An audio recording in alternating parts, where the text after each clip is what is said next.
Obviously, Soto's free agent here, Zach. Mega news all year long. This is going to be the case. We've been talking about it on the show. I still believe the Mets could land Juan Soto. Be curious to get your take where you think Soto ends up. Does he chase the most money or maybe less to stay with what seems to be a perfect fit in the Bronx?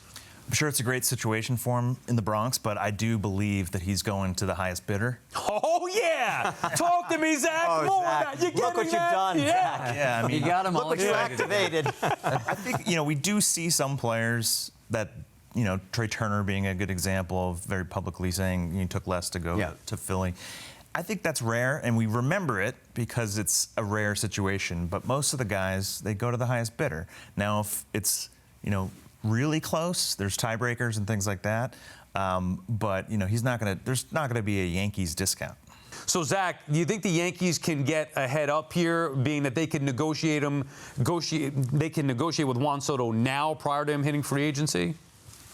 Not really. I mean, I think that theoretically, yes, they have that opportunity. They can have that exclusive time period to talk to him and mostly talk to Scott Boras. But no, I don't think that really gives them an advantage. I think the goal is to, from the player's side, from the agent's side, is to get him to free agency, create that anxiety and fear that comes with possibly losing the player that will motivate them to get to where they need to go. Because that doesn't exist right now. And I think it's really hard to get, what would be considered the top bid now without knowing what free agency holds for them. It's tough for a team to get there until they have to.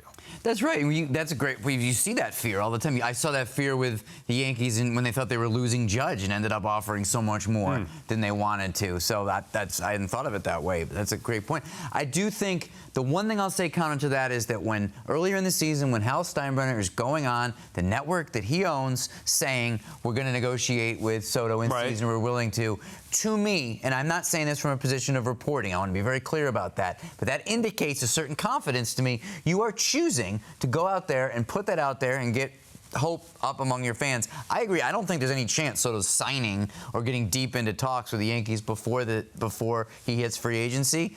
But I'm sensing some confidence from the Yankees in how they're behaving prior to that. I don't know how they've come to feel that confidence, but I think I'm noting it, and I think it's interesting.